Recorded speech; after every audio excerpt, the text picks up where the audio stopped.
Assalamualaikum warahmatullahi wabarakatuh. Salam pembelajar teman-teman semua, terutama teman-teman semua kelas 5.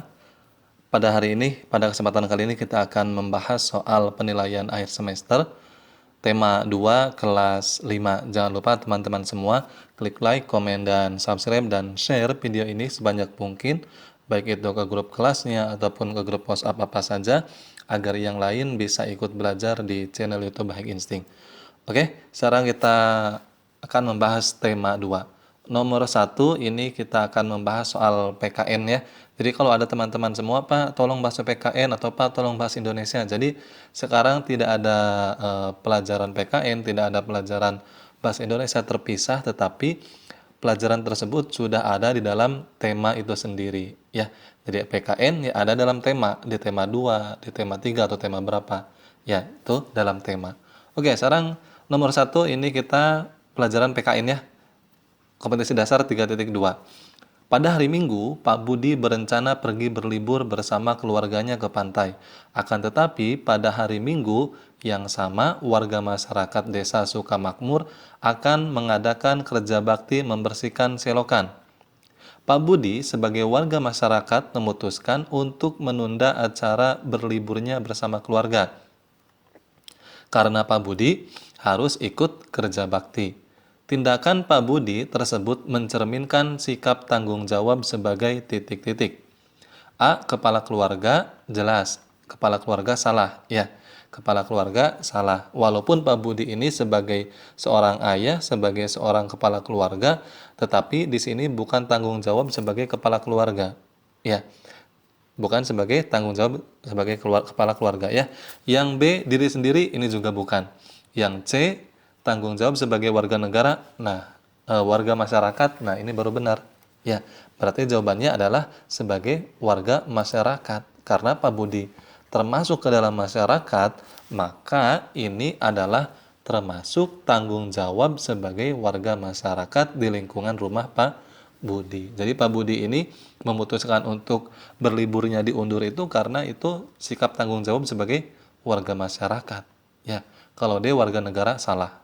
Ya. Oke, sekarang kita lanjut ke soal berikutnya nomor 2. Sikap solidaritas sosial dalam masyarakat meliputi titik-titik. A. Saling bermusuhan, jelas salah. Ya, bermasyarakat itu bukan untuk bermusuhan, tetapi untuk tolong menolong, untuk saling membantu, kemudian untuk bergaul, ngobrol, ya, bersosial. Nah, berarti yang A salah ya. B. Saling membantu. Nah, ini jawabannya. Sikap solidaritas, ya, untuk saling membantu. Solidaritas itu apa sih? Adanya rasa pertemanan, adanya rasa ikatan persaudaraan, ya itu solidaritas. Maka jawabannya adalah saling membantu. Ya, yang C tidak peduli dengan sesama jelas salah. Yang D juga salah, mengutamakan kepentingan pribadi salah. Solidaritas itu adanya kepentingan untuk bersama, ya, untuk saling membantu. Oke, jadi jawabannya adalah B. Oke, sekarang kita lanjut ke soal nomor 3. Sesuatu yang mutlak menjadi milik seseorang dan penggunanya tergantung kepada orang yang bersangkutan, disebut titik-titik. Ini tentang hak ya. Jawabannya adalah hak. Ya, sesuatu yang mutlak milik seseorang dan penggunanya. Jadi antara kita dan penggunanya. Contoh, kita di sekolah, hak kita adalah mendapat pelayanan perpustakaan ataupun apa saja. Juga ya penggunanya yaitu kita sendiri. Ya, menggunakan buku itu. Ya, itu adalah hak. Ya, jadi hak itu adalah menjadi milik seseorang dan penggunanya. Ya, penggunanya bukan kita ya, penggunanya berarti sekolah. Kalau di lingkungan sekolah. Nah, berarti itu adalah hak. Oke, jadi jawabannya adalah hak. Ya. Lanjut nomor 4. Sesuatu yang harus dilakukan dengan penuh rasa tanggung jawab disebut titik-titik. Sudah jelas di sini ada kata kuncinya tanggung jawab. Ya, jawab berarti ini adalah kewajiban.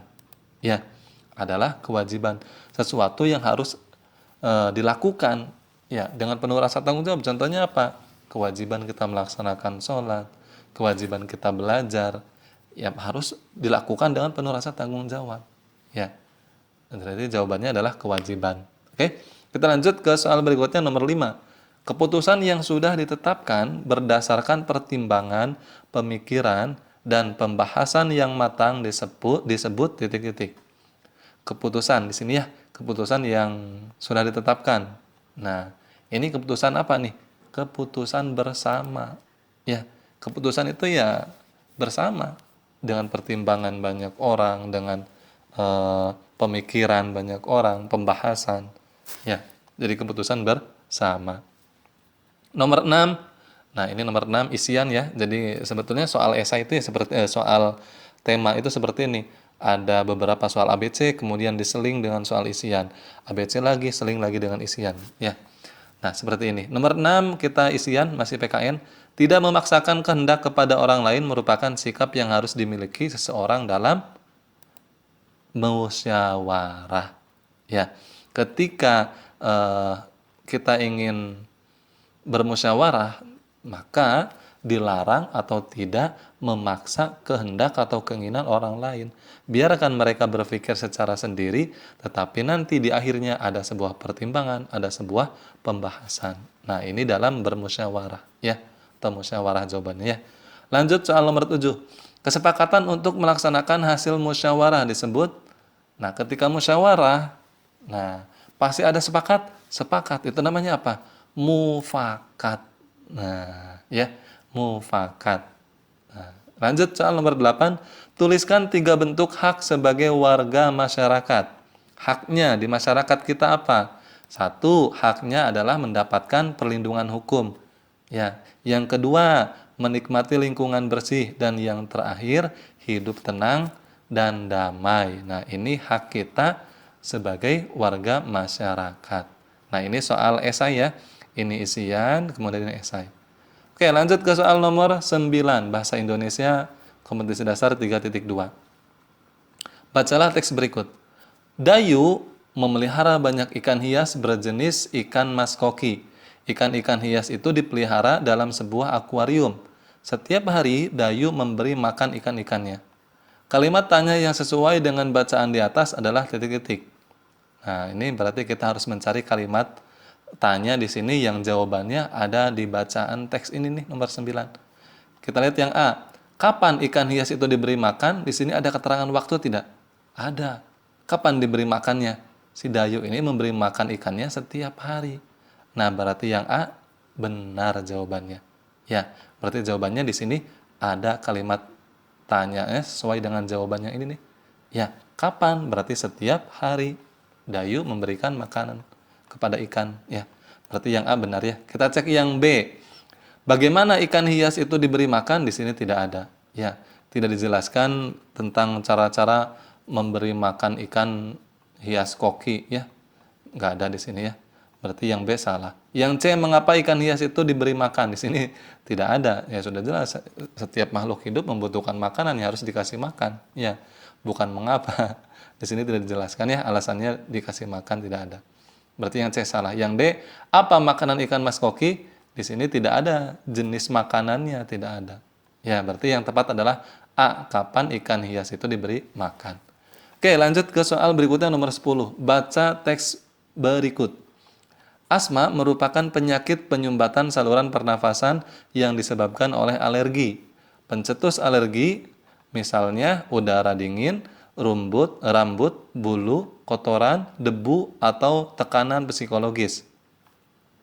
Kalimat tanya yang sesuai dengan bacaan di atas adalah titik-titik. Nah, ini masih tentang kalimat tanya yang sesuai dengan teks yang ada di atasnya ya. Nomor 9 juga sama.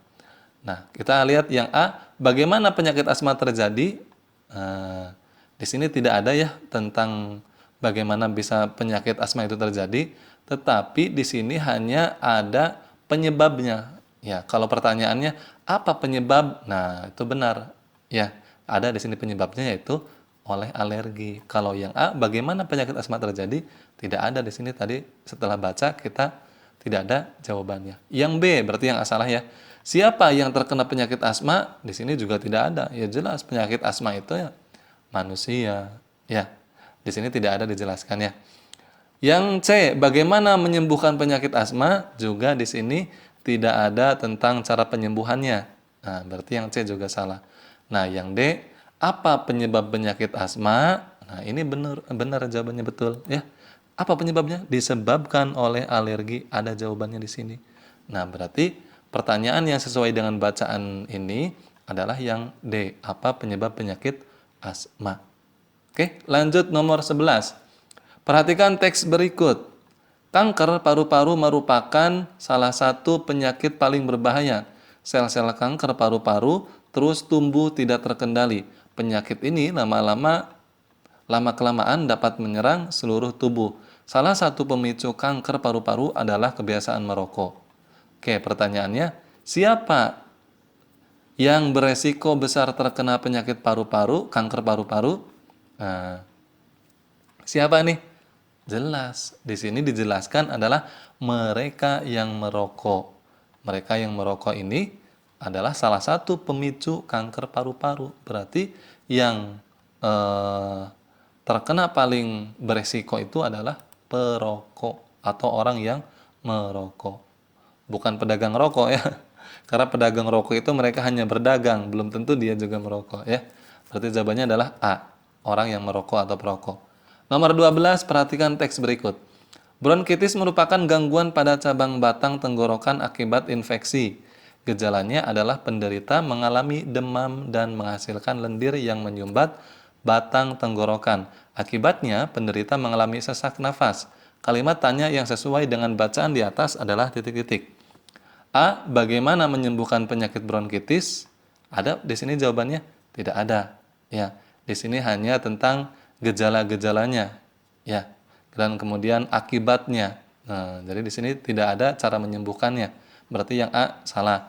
Yang B, apa yang menyebabkan penyakit bronkitis?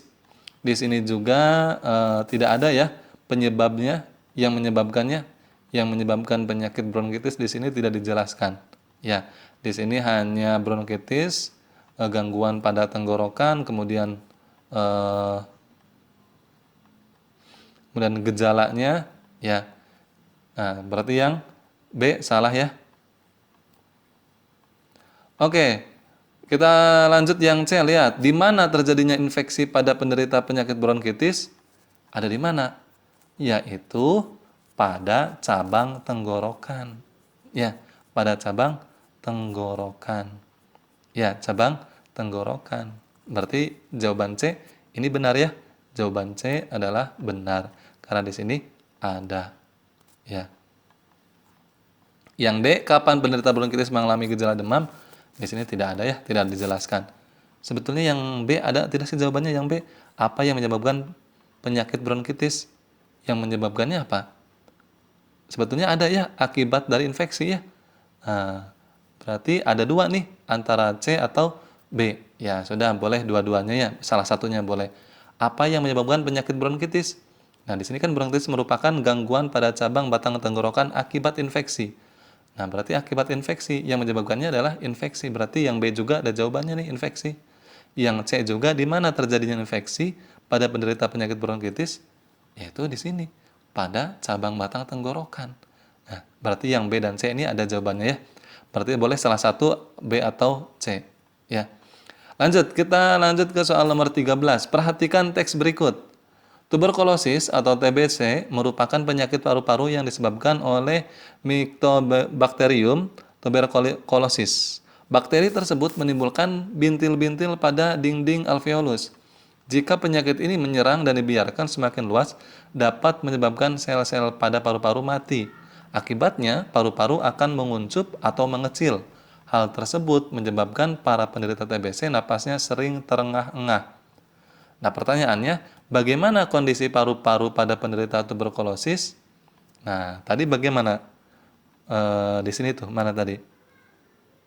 Nah, ini akibatnya paru-paru akan menguncup atau mengecil. Berarti kondisi paru-parunya ini orang yang terkena atau penderita tuberkulosis kecil paru-parunya nanti lama-kelamaan atau menguncup. D jawabannya. Ya. Oke, sekarang kita lanjut ke soal berikutnya nomor 14. Masih bahasa Indonesia ya. Bacalah teks berikut ini untuk menjawab soal 14-15. Indonesia dikatakan sebagai paru-paru dunia. Sebutan itu disematkan karena Indonesia terdapat hutan yang sangat luas. Daun-daun di hutan mengeluarkan oksigen berlimpah. Oksigen merupakan unsur penting bagi kehidupan. Namun, sayangnya, hutan kita semakin berkurang akibat kebakaran atau penebangan pohon di hutan secara liar. Oleh karena itu, pemerintah bersama rakyat berusaha mengurangi kerusakan hutan. Salah satu upaya yang dilakukan yaitu menanam kembali pohon di lingkungan atau reboisasi ya ini disebutnya. Soal nomor 14, mengapa Indonesia dikatakan sebagai paru-paru dunia? Nah, di sini ada jawabannya. Sebutan itu disematkan karena Indonesia terdapat hutan yang luas. Berarti jawabannya adalah Indonesia dikatakan sebagai paru-paru dunia karena di Indonesia terdapat hutan yang sangat luas. Nah, ini nih ya di baris kedua sama baris pertama ya jawabannya. Oke, lanjut nomor 15. Apa yang menyebabkan hutan kita semakin berkurang? Apa tadi? Karena adanya kebakaran atau penebangan pohon secara liar. Ya. Yang menyebabkan hutan kita semakin berkurang adalah kebakaran atau penebangan pohon di hutan secara liar. Ini jawabannya. Ini di paragraf kedua ya. Oke. Lanjut soal nomor 16. Nomor 16, bacalah teks berikut. Kita dapat berperan serta untuk mengembalikan paru-paru dunia. Menanam pohon tidak hanya dapat dilakukan di hutan. Kita dapat menanam pohon di lingkungan sekitar kita. Semakin banyak pohon di lingkungan kita, semakin banyak pasokan oksigen bagi kehidupan. Kalimat tanya yang sesuai dengan bacaan di atas adalah, nah kalimat tanya yang sesuai, silakan ini sih bebas menurut teman-teman ya. Tentang yang ada berkaitan dengan teks di sini ya, tentang yang di sini bacaannya paru-paru dunia ya. Boleh itu di mana kita menanam pohon ya boleh ya, atau selain di hutan di mana saja kita boleh menanam pohon, yaitu di lingkungan sekitar boleh ya. Oke, berarti kita tulis pertanyaannya apa nih? Pertanyaannya bagaimana cara mengembalikan paru-paru dunia? Itu juga boleh ya. Bagaimana cara mengembalikan paru-paru dunia? Caranya apa? Menanam pohon. Ya, caranya adalah dengan menanam pohon. Ya. Oke. Lanjut ke soal nomor 17. Nah, ini kita sudah masuk ke IPA, Ilmu Pengetahuan Alam, Kompetensi Dasar 3.2. Ikan bernapas dengan organ khusus mirip saringan yang disebut titik-titik. Iya, teman-teman tahu ya, ikan bernapas dengan apa? Betul, bernapas dengan insang. Jadi jawabannya adalah C. Kalau permukaan kulit, hewan apa yang bernapas dengan permukaan kulit? Cacing. Ya, cacing bernapas dengan permukaan kulit. Kalau yang B, paru-paru, hewan apa yang bernapas dengan paru-paru? Hewan mamalia atau hewan-hewan yang menyusui. Contoh kucing, sapi, kemudian kambing, ini mereka bernafas dengan paru-paru. Ya, kalau trakea, hewan apa? Serangga. Serangga itu bernafas dengan trakea. Ya. Oke, lanjut ke soal berikutnya nomor 18. Perhatikan gambar di samping. Nah, ini organ pernapasan manusia ya. Berdasarkan gambar di atas, organ pernafasan laring ditunjukkan huruf laring. Nah, teman-teman harus hafal nih. Mana itu laring, mana itu trakea, ya, kemudian mana bronkus, bronkeolus, ya, harus hafal tentang organ pernapasan manusia. Ya. Nah, kalau kita melihat yang A ini ya, yang A ini salah. Yang A ini adalah bukan laring, tetapi yang A ini adalah rongga hidung, ya. Yang A adalah rongga hidung. Yang B gambar apa yang B? Rongga mulut. Nah, baru di bawahnya yang C, C ini adalah laring. Berarti jawabannya adalah C. Nah, laring ya, dekat tenggorokan. Ya, atau ya memang di tenggorokan. Ya. Jadi susunannya rongga hidung, rongga mulut, baru laring, dan di bawahnya yang D ini adalah trakea. Ya, laring trakea. Nah, berarti jawabannya adalah C ya. Yang D trakea salah. Oke, sekarang lanjut ke soal nomor 19. Saat kita menghirup udara, diafragma akan berkontraksi menjadi lebih datar. saat itu paru-paru akan membesar. Ya, ketika diafragma akan berkontraksi menjadi lebih datar, maka paru-paru akan membesar. Ya, coba teman-teman hirup udara. Ya, nanti paru-paru itu akan membesar, akan terasa. Ya. Oke, sekarang lanjut ke soal nomor 20. Berikut ini merupakan faktor-faktor penyebab gangguan pernafasan. Adalah titik-titik. Yang A, penyakit udara dan kendaraan. Ini tidak ya, tidak semua ya.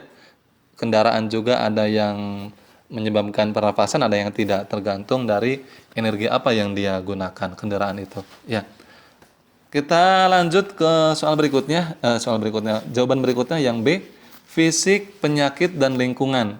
Nah, ini benar ya. Fisik, ya kalau fisiknya kuat, dia tidak akan menyebabkan gangguan. Tapi kalau fisiknya lemah, ya penyakit juga sama. Ya, lingkungan juga termasuk. Nah, ini yang berikut ini yang penyebab gangguan pernapasan. Jadi jawabannya adalah B. Udara, kendaraan, dan lingkungan. Ya, ini tidak salah. Fisik, kendaraan, udara, ini juga salah ya. Berarti jawabannya adalah fisik, penyakit, dan lingkungan. Oke, sekarang kita lanjut ke soal berikutnya, nomor 21. Perhatikan gejala penyakit asma berikut. 1. Sesak napas. 2. Serangan batuk hebat. 3. Dahak sulit keluar. 4. Rasa berat di dada. 5. Sesak nafas yang hebat. 6. Kesadaran menurun. Gejala awal penyakit asma ditunjukkan oleh nomor yang mana saja? Iya, jawabannya adalah yang C. 3. Dahak sulit keluar. Ya, kemudian 4. Rasa berat di dada. Kemudian 1. Sesak nafas. Ya, jadi jawabannya adalah 3, 4, 1, C. Ya, ini penyebab atau gejala awal penyakit asma. Lanjut nomor 22. Nah, ini kita soal isian ya. Salah satu pemicu kanker paru-paru adalah apa tadi itu? Benar, kebiasaan merokok atau perokok. Orang yang merokok dia pasti penyakitnya adalah kanker paru-paru atau paru-parunya bisa bolong atau apa, ya. Nah, jadi jawabannya adalah kebiasaan merokok. 23. Berolahraga teratur supaya alat pernafasan terlatih dengan baik sehingga dapat bekerja dengan baik merupakan salah satu cara memelihara. Ya, sudah jelas jawabannya adalah organ pernafasan karena di sini kaitannya dengan pernafasan. Ya. Berarti jawabannya organ pernafasan. Oke, lanjut soal nomor 24, ini kita esai ya. Tuliskan 4 cara memelihara organ pernafasan. Ya, tadi salah satunya boleh berolahraga. Kita tulis di sini menjaga kesehatan organ pernafasan, menghindari zat-zat yang dapat merusak organ pernafasan, merawat organ pernafasan, dan menjaga kebersihan lingkungan sekitar. Nah, ini untuk memelihara organ pernafasan. Ya, jawabannya ini. Oke, lanjut ke soal nomor 25. Kita masuk ke IPS ya. Kompetisi dasar 3.3. Indonesia dikenal sebagai negara agraris. Sebutan ini disebabkan banyak penduduk bermata pencarian sebagai petani. Ya, agraris itu dalam bidang pertanian, di kebun ya. Makanya disebut dengan agraris. Kalau maritim, negara maritim apa? Negara yang memiliki banyak laut. Jadi Indonesia itu bukan hanya disebut agraris, juga disebut sebagai negara maritim. Karena kita Indonesia mempunyai banyak laut. Jadi harus bisa membedakan ya. Agraris itu negara yang banyak perkebunannya atau pertanian. Dan untuk sebutan negara maritim itu karena Indonesia mempunyai banyak lautan. Oke, lanjut nomor 26. Jenis usaha pariwisata merupakan usaha di bidang pariwisata. Jasa jawabannya. Ya. Jadi D, jasa. Oke, lanjut nomor 27. Perhatikan gambar di samping. Nah, ini ya. Ini sedang di kebun memetik cabai ya. Gambar di atas merupakan contoh jenis usaha yang dikelola oleh A. Perusahaan, salah. B. Perorangan, iya benar. Ya, ini jawabannya adalah perorangan. Ya, walaupun ada petani, tetapi yang lebih tepat adalah perorangan. Kita mempunyai kebun kan sendiri, ya. Kita mempunyai kebun sendiri, menanam cabai sendiri. Jadi ini adalah merupakan jenis usaha sendiri atau perorangan. Ya. Oke, lanjut ke soal berikutnya. Nomor 28. Usaha berbentuk firma biasanya bergerak di bidang firma. Nah, ini usaha dalam bidang keuangan. Ya, firma. Ya, diingat-ingat ya teman-teman ya. Oke, lanjut nomor 29. Distributor adalah kegiatan menyalurkan barang dari produsen ke konsumen. Berikut ini merupakan contoh distributor adalah titik-titik. A. Pedagang besar. Nah, ini benar ya. Pedagang besar ini adalah sebagai distributor. Ya, pedagang besar adalah sebagai distributor. Kalau B. Pembeli, pembeli ini ya konsumen. Ya, pembeli adalah konsumen. Ya, yang C. Perusahaan, ini bukan. Yang D. Karyawan juga salah. Berarti jawabannya adalah A. Pedagang besar. Ya. Oke, lanjut nomor 30. Pihak yang mengonsumsi barang dan jasa untuk memenuhi kebutuhan hidupnya disebut, ya tadi kalau distributor adalah orang yang mengirim, kalau produksi itu hasil barangnya, ya barangnya yang diproduksi itu apa, kemudian konsumen ini adalah orang yang memakai atau orang yang menggunakan jasa atau barang tersebut. Berarti jawabannya adalah C, ya, konsumen. Kalau yang D, produsen, ya produsen ini adalah orang yang menghasilkan, ya orang yang menghasilkan barang atau jasa. Oke, sekarang kita lanjut ke soal berikutnya nomor 31. Kegiatan mengubah bahan mentah menjadi barang jadi atau setengah jadi disebut perindustrian. Ya, jadi kegiatan bahan yang tadinya mentah, bahan dari mentah, kemudian setelah diolah jadilah sebuah barang, jadilah sebuah produk. Nah, itu adalah kegiatan perindustrian. Ya. Oke, lanjut ke soal 32. Usaha bersama yang modalnya berupa kumpulan saham disebut PT atau personal terbatas. Jawabannya ini ya. Oke, nomor 33. Tuliskan 5 bentuk koperasi yang ada di Indonesia. 1. Koperasi konsumsi. 2. Koperasi simpan pinjam. 3. Koperasi produksi. 4. Koperasi jasa. Dan yang terakhir adalah koperasi serba usaha. Nah, ini jawaban 5 bentuk koperasi yang ada di negara kita di Indonesia. Oke, lanjut ke pelajaran SBDP. Ya. KD 3.2. Nomor 34. Lagu yang dinyanyikan dengan riang dan gembira menandakan lagu tersebut menggunakan tangga nada. Iya, jawabannya adalah diatonis mayor. Ini adalah lagu yang dinyanyikan dengan riang atau keadaan gembira. Ya, diatonis mayor. Nomor terakhir 35. Tangga nada diatonis terdiri atas titik-titik nada. Diatonis itu ada berapa nada? Ada 8 nada. D jawabannya. Ya. Oke, ini saja yang bisa disampaikan buat teman-teman semua. Mudah-mudahan teman-teman semua mendapatkan nilai yang bagus, nilai yang tinggi, di atas 80 semua ya, tidak ada yang di bawah 60.